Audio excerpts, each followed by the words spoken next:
This is Raz, aka Lil Raskull. You watching the Donnie Houston podcast, man. Y'all find me on social media. Everything Lil Raskull, LILRASKULL.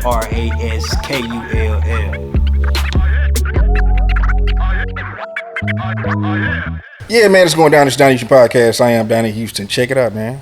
We got a special guest. You know what I'm saying? Today's guest has been putting it down for the H, man. I'm talking about since like the early to mid 90s, you know what I'm saying? First on the secular side of things, then he transitioned to the Christian hip hop side of things, man. And he still put it down, got a brand new project out, dope, the Don Roby album, you know what I'm saying? I'm glad to have him here, man. Lil Raskull, what's going down? Oh, man, enjoying myself. When I got your message, it was funny, man. A friend of mine was like, he said, man, you got to get on the Donnie Houston podcast. And I was like, man, he just messaged me the other day. And so I had no idea, man.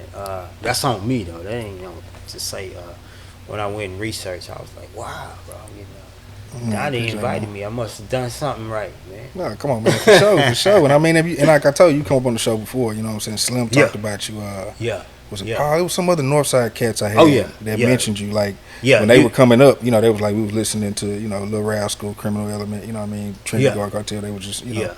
Nah, you can't talk about the North Side early days.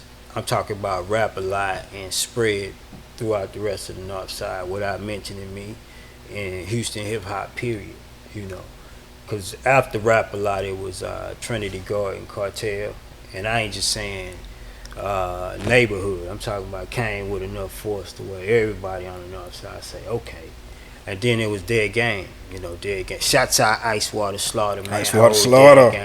Yeah. Slaughter mentioned me. Shots out Slim Thug. You know, a lot of the dudes used to listen to me early on, man, and they don't mention me for whatever reason. You know, I'm in a different side of the game now, so you know, I'm selling insurance policies in the rap game. I like to look at it like that. What I do now, but you can't talk about the North Side without talking about Lil Raskull, and I'm talking about units being moved. I ain't talking about popularity and fame. I'm talking about moving units, making money, man. I'm North Side embedded. TG, stand up, always represented. Ice Water in the eyes. What's up, man? Slim, appreciate the shots out. For sure. Man, well, that's what I'm saying. That's why I got you here, man, to just dig into that and just how. G-Dash, early and G-Dash, fuck with G-Dash, Yeah, G-Dash, Swisher House. Dead Game made his imprint before Swisher House. I'm sorry, I'm cursing, bro, and I just introduced you as a Christian hip-hop artist, man. It don't matter. I done disrespected the community like I ain't grew up in church, man. Hey, man. I'm a street priest, man. Yeah, I like to call myself the priest of the streets, man, so. That's the type of music I'm being called to, even as I do gospel. It's street gospel, man. You know, it's not stuff you're gonna typically hear or see on Sunday. Nah, it's raw. I mean, it's very much that if you into, you know, street music, it's easily digestible. Please check out the Don Roby album. That's what I want to talk. Let's talk about that, because I called you about that, and I was like, bro, like this jamming, and when you put it in, like, until you listening and you catch references, you'll forget you even listening to a Christian hip hop album, because it's just street and raw and hard. You know what I mean? It's a perfect print of where I'm at today, who I am today, and the type of music that I'm called to make, that I'm responsible to make. You know, everybody think when you turn to God, all the music is the same. It's all lumped into one, right? If we bang a choir and sing, then we can listen to a rap song. It ain't the truth, you know. You know where we came from. A lot of my pre-early days, my first hip hop days, man. How I'm gonna talk to these dudes, man? You know, I didn't even listen to choir music when I was out there. So what kind of music I'm gonna make if I still want to talk to my want to guys? reach them guys? Come on, man. That's what I did. You know, with the Don Roby album. Really, my whole career. If you go back. From now, even stretching back, I think I've been lazy the last 5 years. I haven't made an album every year. I made one every 2 years. But if you stretch back from the beginning of my gospel career till now, I've been parallel with all the Houston rappers, and I know a lot of them, man. I know Cam, I know Power Wild, Shots Out, Chameleon now, Shots Out, Power Wild. If you get him down on the couch and get talking too much church with him, he gonna mention me too. you know, because I met him before he was even rapping, man. You know, so. But now, man, it's been a run, good run, man. I'm still blessed to be able to still make relevant music. When you asked me to come here, it just happened to fall at the time that I had set my album. I wanted to release it on the 6th because I didn't want to release it in 22. You know, if this 23 and I'm asking you to check out my album, it got 22 on it. So I said I'm gonna release on the first day, and it was the same time you had to be on the show. So I'm like, I'm gonna let him hear it. Hope he like it. Yeah, everything lined up the way it was supposed to be, man. Yeah, excellent, brother. Excellent. Man, tell me, can we just go back a little bit and just tell me about Lil Raskull in Trinity Garden coming up? You know what I'm saying? What were you around? What was like really molding you into becoming, you know, who you were? It was pretty much what's in every neighborhood, what's in every ghetto, man. And to this day, my mom still stay in Trinity Garden. So I'm still stamped there. Shots out Geronimo, bass. I told the boys I was gonna holler at them. TG, Kiwi in the block. Money Mike, shots out to the block. Whole TG, man, Lumber Lane. Same thing, man. Drugs, running, pumping. I got to a place where hip hop came into play. I wanna say rap music, because down in the South, we listened to hip hop and we was influenced by it, but they were talking a different language than us, right? They were talking, you know, they hardest rhymers like Rakim was educated rappers, right? We wasn't really about that, man. We saw streets, so dudes like Pimp C and stuff like that, you know, who we was kind of parallel at the time with them. That's what made more sense to us and down here in the South, man. So crack came in '86, right? I'm in high school, and you want to cash, man? I'm in. My mama busting me to MacArthur at this time. She trying to get me out of Trinity Garden. Were you already in the trouble and shit, or at that time or not? She trying to rescue me from trouble, and I'm talking about she still stay where we was staying right now. I'm catching the city bus to catch the yellow bus when I was a little dude to get to school. Just mom's trying to keep me away from the influences, man. And you had brothers and sisters and the older ones that kind of got into that? I had an older brother, sister. I had an older brother and an older sister. Shouts out to Renee, my big sister, my everything to me, man. So, and my wife. Shouts out to my wife too. I don't want to get in that lane, but I had an older brother as well, man. He got caught up into drugs. You know, he came down on the wrong side of the crack fog. You know, people like to think. How much older was he doing? My brother's about 6 years older than me, man. Maybe 7 years older than me. He left Houston, haven't been here since, man. And I was like, what was it, Black? '86 when crack hit. Oh, way back then. Yes, sir. Man, I gotta say this about crack, because people like to think about drugs being a choice, and now that it's here, selling drugs being a choice. Now that it's here, it is. But when crack came, it was like a fog. It just came over the hood, and you didn't know what that fog was going to transform people into. You know, your greatest running back in high school looking out at the block saying, I can make more money doing this. Pull him right out of sports. You know, another running back hit it, so now he a fiend. You know, another running back see his mama on it, so he make it to the pros. So '86, that fog hit us, man. And I started looking at how crack was doing, and what I was able to do was transfer these stories into rhymes, man. So '86, that's when you started getting to it. I hadn't started writing, but I could memorize Public Enemy, and I'm gonna tell you the most influential rapper in my life is Ice Cube, man. The whole Mount Westmore right now, but Ice Cube was the most influential rapper in my life, because, you know, when Gangsta and the whole NWA wave came, he was like, do I look like a role model to a kid looking up to me? And I'm like, ain't nothing but, hey man, hey Donnie, I'm like, man, these dudes is like us, and they getting a voice. And I'm like, man, I got TG stories too. You know, me and Black didn't roll with guns and got shot at, then stopped traffic with. I'm like, man, they us. And this was about 92. So what happens between 86 and 92 for you to start? Because your mom trying to save you, but you done veered into that life still. You still. I graduate high school in 90, and I go to college actually in about 91. You going to what? U of H, TSU? What are you saying? University of Houston. I'm a Gator downtown, not the Cougars, but the Gators. My college is on 1 Main downtown. And I'm a north sider, so I stand right there looking at the south side of my college, right? So I go to college, man, to be an artist. At this time, y'all, ain't no internet and ain't no computers really. We drawing with charcoals and pens. You know, the top floor, they bringing in models. They stripping naked. We drawing naked models for an hour. This going on. And check it out. Shouts out to what's the teacher there? Oh man, he's still there teaching too, man. Floyd. Shouts out to the art director at UHD, Floyd. I don't know if he retired, but he used to jam like some Gang Starr.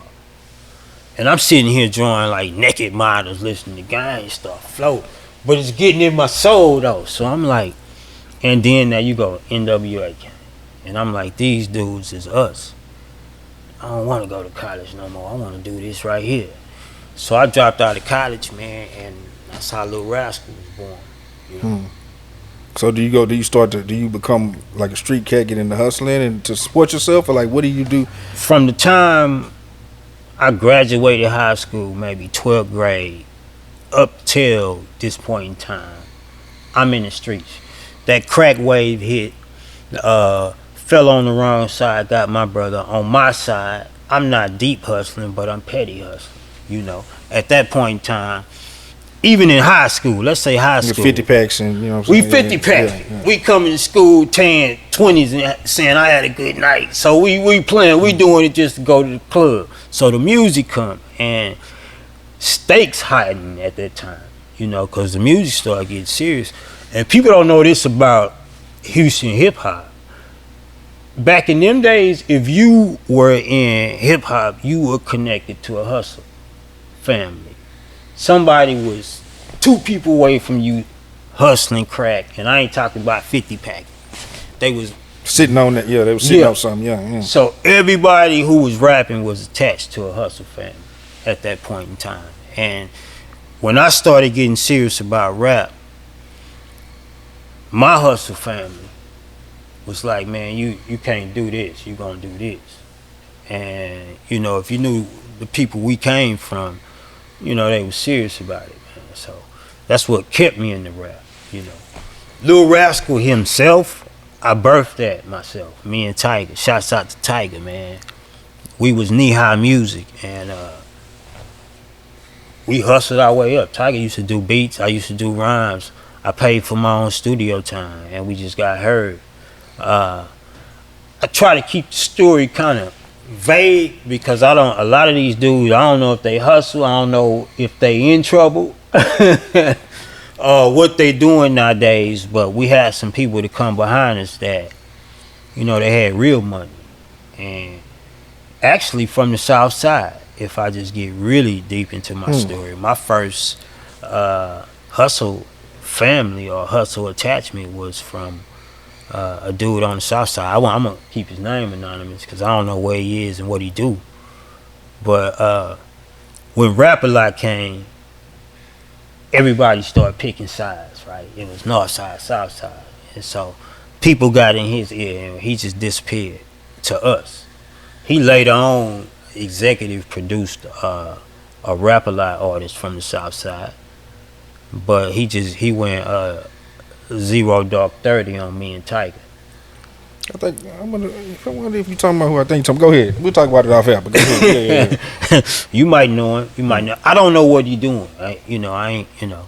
And I'm the priest of the streets, man. I'm sworn to secrecy on stuff that's confessed to me, man. So, but me and Tiger was on our own at that time. We just hustling at that time. You know, I ain't back selling crack, but I'm hustling petty weed, right? And rapping, man. And shots out Mook. Gotta give Mook some shots right here, huh, Larry? If we just going through the story. Mook said, hey man, dead game over here. Man, I'm gonna take you over here to see what's up with him, you know. And at that time, Slaughter was there. Slaughter was the resident pit bull at Dead Game, you know. Him and D went through their thing. I saw them. Yeah, he had just left Trinity Garden and yeah, and Mick come on and say, all right, Slaughter, we're gonna put the focus back on you. Same concept though. We're gonna build a group, upgrade you, then we're gonna throw you off on your solo stuff. So Slaughter running through material. He burned through a couple producers. Shots out DJ Free, DJ Kinfolk. Shots out Kinfolk. He burned through their tracks and Dead Gang these tracks now. And Tiger. Man, I don't know if you ever had a Tiger track, I don't know how he make tracks, but people like, they go crazy over his music. So Tiger let him hear some music, and Dead Gang say, man, we need this here. We need your production. And Tiger made a grown man move for me, which is probably subconsciously why I named the album Grown Ass Man. Tiger told Dead Gang, he said, man, I'm down. This is the number I need for as money wise, and I can't do it if you don't sign Lil Raskull. That's how I got signed to Dead Gang Records. No, man. that's too real. Yep. They were family. Shots out to the Dead Gang Records surviving members. That ain't nothing to say shades, but I went into that situation with a chip on my shoulder. That's how I made Grown Man. That's how I got something to prove. I lived in the studio, man. That's how Grown Man was produced, man. In the midst of that, you got Slaughter, resident Dead Gang Bulldog. He coming in and out, and he like, say, man, he hear, shout out to my niggas. Doom, doom, doom, doom, doom, doom, doom, doom, doom.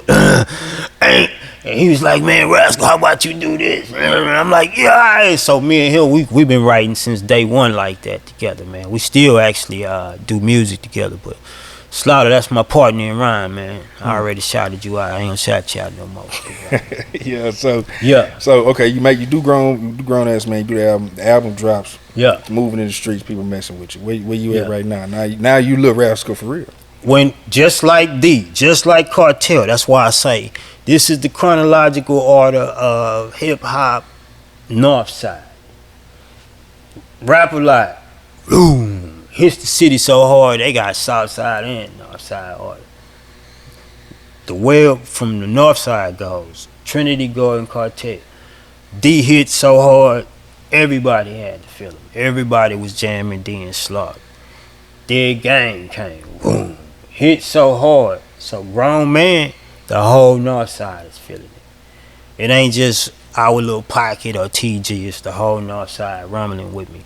And I'm starting to move, starting to make a name, and you doing shows? You on the road? Like what you doing? All kinds of shows. I did shows with Too Short, did shows with Mystical, Master P, 3-6 Mafia, 8 Ball MJG. Who I'm missing, Black? Mad Hatter. I would shot Mad Hatter, right? But if you stay too deep in this story, something might happen that make me not want to shout him out. But we won't get deep into that. But I'm doing shows with everybody, Donnie, all kinds of names, man. Any of those people that from Master P back, when Cash Money came, that's when, I went a different direction. But anyway, anybody from Master P pre that you feel like was a name, I probably didn't rock the stage with him, man. Yeah. So how many units you moving at this time? And y'all going through Southwest too, right? Yeah. Crazy units, man. I know Slaughter was splitting out numbers. I don't want to confute his numbers. I don't know how many we was moving. Robert Gilliman was bootlegging at the same time. No shade to you, Robert Gilliman, but we moving units. We out selling Master P. We are outselling the Tupac Thug Life album. Grown Man is #1 down here in the South. I selling those two. This is from because Robert had the charts and everything, so you can see who. Yes, sir. He got the paperwork, that man right there, man. So that's how Grown Man is selling. I'm the hot man at the time. Matter of fact, D is still running on the side of the train at the time, and he had to reach over, say, Raz, come jump on some stuff. You know, it was out of love. I don't want to say it was competition, but that we hot. You know, that's how hot the North Side was. And me and D did This Be the Hood. If you go back to the, what was the name of that album? The Game That Changed. The Game That Changed is the name of D album. With the, he got some production from me and Tiger on This Be the Hood. And so, at the height of the train, though, that's when all crap hit the fan, Donnie. Because not only did I make my conversion at that time, but Mick, who was pretty much the shot caller for Dead Gang Records, he get popped by the feds. Conspiracy charge. It wasn't his, but he got swept in with a bunch of people. And so the train is without a decision. Did that lead to you making that, just like, take me through this whole transition of, like, you Lil Raskull, you booming in this side, but then in the midst of you, like, getting your buzz and your name, you just switch it up? Wonderful question, man. And I don't think I've ever been able to tell this story on this type of platform. In the midst of me rising, because a lot of people will give their life to the Lord when something bad happens, right? Your car flip over, you got HIV, you know what I'm saying? Your baby mama then fired, you know, something. Some tragedy. Something, bro. In the midst of me on my rise, God is like throwing little seeds while I'm rising. Give you what I mean in particular. Shouts out Lil Fifth. Lil Fifth is talking to me, and we getting ready to go and do a show at Boomerang on the South Side. And Fifth on paper at the time, he can't smoke weed, so he outside smoking a cigarette. That's important because he wasn't hot. I was. I'm sitting up blowing weed, and Fifth saying, man, you know we can't keep doing this forever. And I'm like, that's exactly what I told him. What you talking about, man? We rapping. Stuck with me. I'm sitting here rocking stages from this point. I'm like, is something wrong with what we doing? Right? So when he said it, you automatically kind of just got... It's a seed that, it's a day I remember. And that happened so long ago, Fifth probably don't even remember. And now, mind you, I had not given my life to the Lord. But this is how God operate with you, though. He throw breadcrumbs, man. It don't always have to be dramatic situations that lead you to the Lord. And if you be honest with yourself, anybody who has ever said, I've accepted God, you don't even remember what the preacher was preaching about. Because you was so ready, it don't even matter what he said. You was like, God, you got me, you know. But God was just like throwing little seeds, man. And I got to a place, man, I wonder how much in this story I can get into without concealing too much. I got to a place where, man, I was afraid. I was like, man, what is going on with me, man? I don't know what's up. My life is on an incline. Everything is happening, but I don't have any peace at all. And I know in the black community, when you're afraid, you feel like you need some church in your life, man. And so when I went to church that particular time, and it's people in the story, man. You know, how much time we got? No, go ahead, give it to me. We got time. We free? Yeah. Shots out New Wine. You done had wine on here before, you know.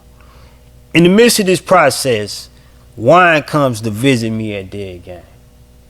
You know, this time when I'm hot, matter of fact, and when I say hot, let's just put some wheels under the story. We have like this motorcade. We got 2 6-folds with switches, one candy paint blue, one candy paint purple. Anytime we show up at concerts, we got these 2 cars, at least 3 Suburbans with braiding rims at that time. We got a dually, and we pull up like this. So we was a showboat. So everybody on the north side, they know we coming through like this. And Wine old at the time, particularly he was new wine New at the Wine. time. He knew we had the motorcade, so he wanted to take some pictures on one of the cars for a magazine he was getting ready to be in called Heaven's Hip Hop. And Dead Gang was like, whatever, man. If you want to let him use the car, yeah. So we chop it up. Now me and Wine been knowing each other since we was 14, but we ain't know each other. We grew up in what we grew up in? Cynic Wood, just dog fight in the backyard and Boogaloo back then. But so I knew of him, and at this time he like taking pictures. He wanted to take some pictures on the 6'4", and we exchanged numbers, and so good, Not like today. You don't have text messages. Somebody wanted to holler at you, you gotta hit them on the phone. You might have a beeper, but a dude wasn't gonna hit a dude on his beeper. That was just some macho stuff. So we doing shows, we going left and right, man. And one particular Sunday, man, I'm sitting at the house, and I get a phone call from Wine, man. I hadn't talked to him in maybe like 3 months or so. And he said, man, I want to invite you to church, man. I told him I'll go with you on Sunday, And I didn't make it that Sunday, but I went the following Sunday. And just like I'm telling you, when God breadcrumbed you to the altar, when I went to church on that particular Sunday, man, I knew God was saying, all right, it's something wrong with what you're doing, And from that place, what was that? That was about August 1995. And I thought it was rap. I said, man, I gotta stop rapping, man. You got the negative message, the negative influence at that time. You got Uncle Luke, hey, we want some. And you got gangster. And if we be honest with ourselves, Donnie, the first time I heard, hey, we want some, it didn't fit. It was like, man, can he do this? Is something right with that? And that had become the message that was attached to hip hop, and I became aware of that very early on, man. And I'm not saying, stop this or clean this up. I'm saying God made me aware, me personally, at that particular time, and I wanted to start rapping. That was August '95, man. And just like every good old Christian person, when they get saved, I going to church every Sunday, Bible study on Wednesday. Ducking black and them blowing. They still doing gangster junk out there. And a lady came to me. I can't remember what particular service, maybe a Wednesday service. And she said, God got something he wants you to do. And I'm like, oh God, here we go. And she started talking to me, and she was rhyming. He said, come out of the crowd, come into the clouds. And she was rhyming. And I'm like, I took that as, man, God is saying, man, it ain't the what you method, doing is what you. It was what you're doing. You in particular. I'm not saying go out here and stop everybody from doing it. I need you. And I answered the call, man. That was August '95. I met the owner of Grapetree Records, a guy named Nolly Williams.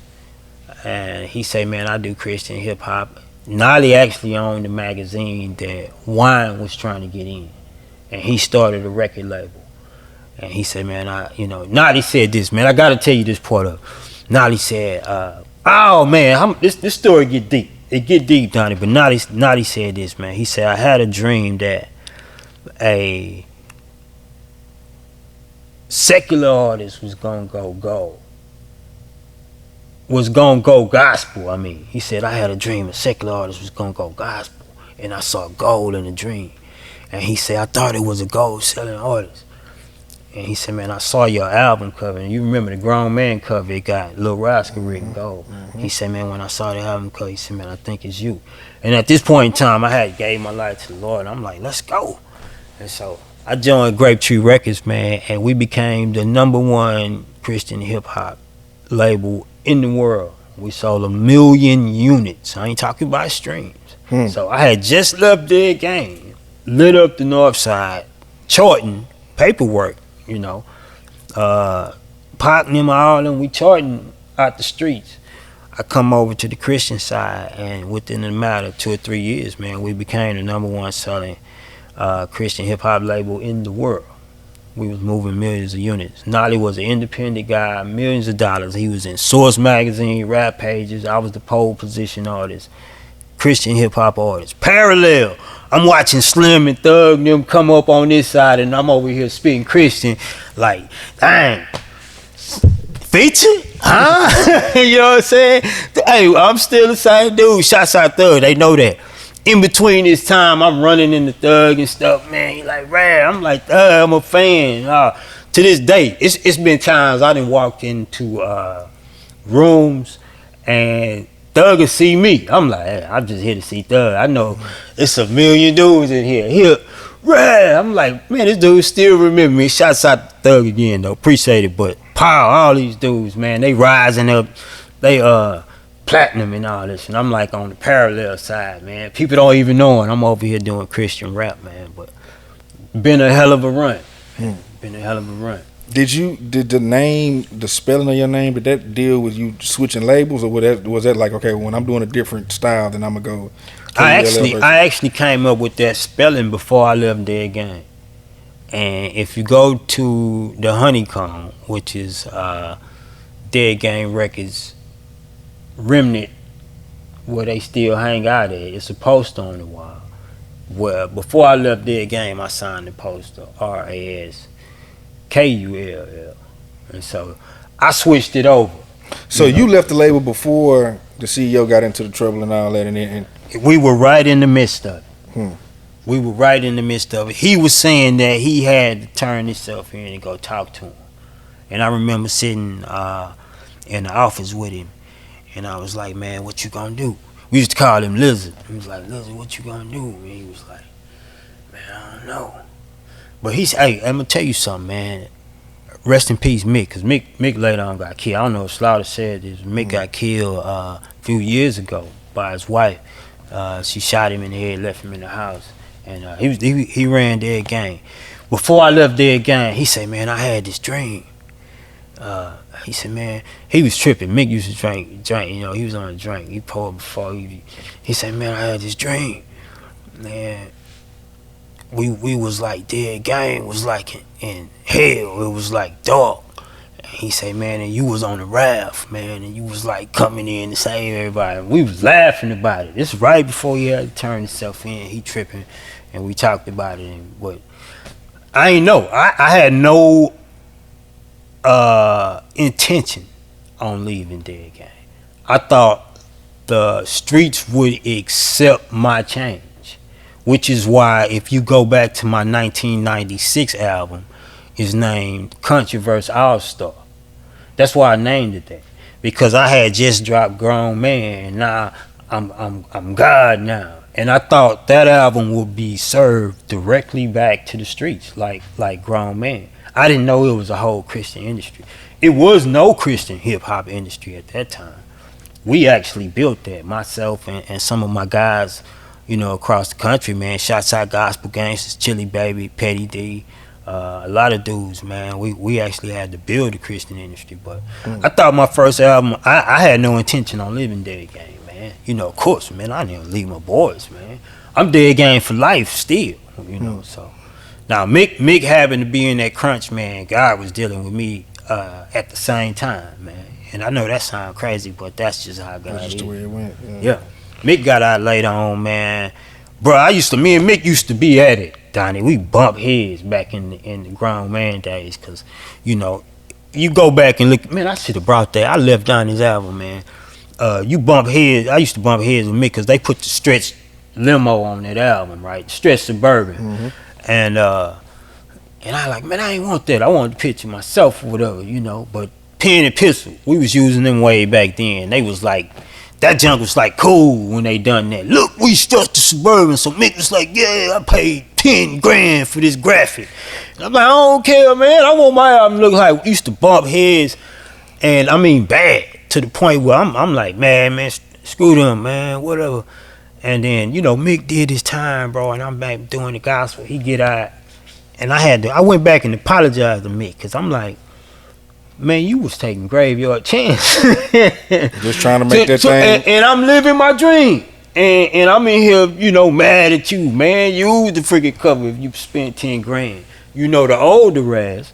But back then, I'm like, you new artists, man. I said the big head and pride is like venereal disease to new artists. Everybody gonna catch it at least once, man. You get the big head. If you banging, you gonna catch something, crabs or something. When you become an artist, you gonna get the big head at least once in your career and look back and say, man, I was too cocky. I was too arrogant. If you haven't had that, you're not a real artist, because that moment comes to every artist, man. That's real, man. Talk about, because you able to, you got so much success in it. Talk about the Dub Award. Oh, man, Donnie and Doug. I like, man, Donnie and Doug, man. Dub Awards. So I go to Grapetree Records. My first release, Controversy All Star. It's selling at the Christian bookstore.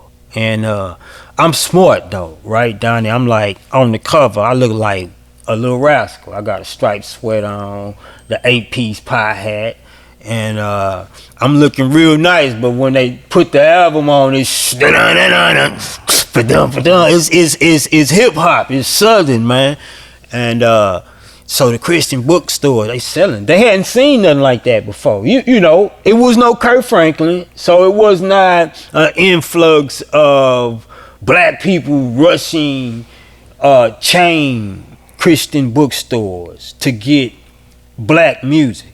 Especially not young people, especially not hip hop. They had like DC Talk back in them days. Shouts out Toby Mac. They had DC Talk back in them days that was doing Christian rap, but they was in the mix with like contemporary. And he'll bust a rap, and they'll be like, "Yay, hip hop!" So here we coming through, grown man just filtered with the word of God, non-controversial all star. People coming in here looking like Larry, looking like you, looking like me, saying, man, where's Lil Raskull? So Christian bookstores are like, wow. Nolly running the label, bro. He running the label like Pete. He like a Christian Master P. I look up, it's 10 more artists on the label with me. And I'm like, Nolly, man, let's put some money into my jump. Let's go. But I look up, it's a gang of us on Grapetree. Shouts out to all my brothers on the Grapetree artists, Grapetree Records, man. But Nolly is nominating us for awards or whatever.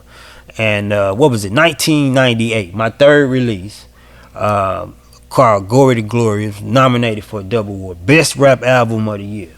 In fact, and Dub Award, you don't know what a Dub Award is? It's a big deal in the gospel world. Oh yeah, it's the biggest Christian hip. It's like parallel to the Grammys, and you got like the BET Awards is like the Stellar Awards. It's racism on that side too. People don't know that. When I say gospel rap, I'm particularly saying I'm black rap. People say Christian hip hop. They use Christian to kind of get into the other market. You rarely will hear I'm going into this, man. You will rarely hear a all white Christian station refer to something as gospel unless they're talking about the spoken. When they talk about the music, it's gonna be like the number one in Christian music. When you hear gospel, you're hearing black. That's the soul and the grit. Yeah. So here it is, best rap album. The Dub Awards is a Christian award, so it's like the Grammys of Christian, not just hip hop. Christian award. When I get nominated for the Dub Award, I take my wife. I put my wife in this blue dress. I give me a suit. I ain't trying to be hip hop. I ain't trying to look like Puffy. Dub Awards, man. It's the Dub Awards, baby. I gotta represent. TG is in Tennessee. They shooting it at the Tennessee. I'm on the floor with Fred Hammond, Kurt Franklin. If you go to Lakewood, Deetra and her brother Steve, they were being introduced that year as a group. This is a new group coming out, Anointed. And I heard Deidre say this. She said, we was teenagers. I'm laughing because this was my third album, and I'm being nominated for a Dub Award. I'm on the floor. I'm like, look, baby, we made it. But they gave the Dub Award to a group that was more contemporary. And I lost my bite to try to compete for fame and the cheers in Christian market, period. I just felt like I knew God had called me to do the style of music He called me, and at that point I just became a renegade, bro. I just started making just how gritty and grimy I can make my music and still stay true to God, man. And that's became my career. So that's what launched this new style and this new. From the time they didn't give me the double award, and I'm not a sore loser. I'm not saying I was supposed to get it, even though I probably was supposed to get it. Grapetree had it was 6 artists nominated. I can't make this stuff up. Y'all can go dig it up. It was 6 artists nominated. 4 of them was from Grapetree. Myself included. Nobody won. Damn. The other 2, one was a ex-Grapetree artist, K2S. They left the label and went on their own. So you have 5 affiliates of a label that I'm the pole position. I said, I don't care who win. I'm finna go up here because this the thing. They gave it to a group called Worldwide Message Tribe. Worldwide Message Tribe is not even a hip-hop group. They made a song called Jumping in the House of God. Jumping in the house of God, jumping in the house. They gave the whole best rap album of the year to a group that wasn't even a hip-hop group. It was a punch in my gut, man. I had came from Trinity Garden, crack on the block right now in my neighborhood. Right now, at my mama. To switching my life to being at the highest Christian award, music award. I don't want to keep saying hip hop because everybody go research the dub. Here I am. My name could be called. And I did it, man. I did it. And and I'm like, we was too early. They wasn't ready for us, man. And it punched me in the gut. And if you ever, at that point in time, if you listen to the song Profound on Don Roby, I think the best thing that happened to me is when I fell from being popular. The genre thought it passed me up. I pull out my binoculars and laughing because I passed them up. They backwards with their opticals. They trying to take you to the trap. I'm trying to bring you out the world. That was that moment. I say, man, I stopped shooting for popularity at that time, man. So, I became a renegade, the Batman, like I told you, Don. Man, that's what's up. So now, what's the future for you, man? Like, you've been in the game. You talking about, I love continuing to make good music and hopefully build up, the way revenue is now. You're getting pennies on the dollar for the streams. You hear everybody talk about that, man. But I think artists, we can figure out ways to get paid. And I not only own all my masters from every endeavor I ever had in music. I own all my masters. Like Slim was saying, I own my masters too. And I also look for people's masters who then abandoned it, man. Some of this stuff is good music out here and people would just walk away from it, man. I cut deals with them, so I buy masters as well. So I'm swelling up, my own company as well. As for Raz, an artist, I don't know, man. I don't know. I will never sign a deal where, like a draft pick deal, where, we'll give you X amount of dollars for the next X amount of records. You can't buy my future. I sign any deal, say, because of what you did, we want to buy what you done. I sign them all day long. So I don't know what's for as rad. I know I'm gonna keep coming hard, just like the Don Roby album. I'm gonna keep coming hard till somebody gonna pay notice, man. And I don't know, people say when you do this, man, your reward is in heaven, man. I love it. I love what I do for God, and I believe that. But I do believe it's some earthly reward, Every artist want 1 million people to recognize their stuff, right? Every artist want 1 million people to spend money on their art, be recognized like that. And I'm no different, but I do recognize the genre I'm in. Like I was telling you earlier, it's insurance. Nobody happy about their insurance policy. So people listen to Raz when they need him. I'm good with that. I fought with that for a long period in my career. I wanted to be popular. Wine started doing what I was doing. He went off and done popped my trunk, and he radio hit, and I'm looking like, man, I supposed to do the same thing, huh? But God wouldn't let me. God wouldn't let me, man. He wanted me to do what I'm doing right now. So that's what it is, man. I appreciate you coming through, bro. Yeah, I definitely appreciate you coming. Oh through. man, I feel good, man. I mean, I ain't. It ain't sentimental, but you like one of the few people who recognizes who music industry people, professionals, man, and rung my phone. It's a lot of dudes that have platforms and they doing big things in the city, and name is in my phone right now, and if I call it, it wouldn't be strange for them to see it. But when it's time to cut the lights on, they ain't thinking about me. And I'm good with that. I'm good with my audience. I'm never talking about haters, man, because so many people love me. I'd rather spend my time talking about them, man. You got a million folk that love you, but you gonna spend an hour talking about the haters, man. That's a discredit to the people that love you, man. I'm always talking about my fam. I don't call them fans, man. I call them fam, man. So that's what it is, Donnie. I appreciate you. I appreciate you, man. I had to have you come through, man. Like I told you when I called, I gotta have you come through. Absolutely, man. It's been an honor. It's been an honor, likewise, man. Honor. Hey, it's Donnie Houston Podcast. Lil Raskull. Oh, your social media. You probably social media. Oh yeah, everything Lil Raskull. LILRASKULL. No hyphens. You don't need no hyphens, nothing. If you go LILRASKULL on any platform, you're gonna be looking right here. And that is. Hey man, it's Donnie Houston Podcast. Lil Raskull, we up out of here. Donnie Houston.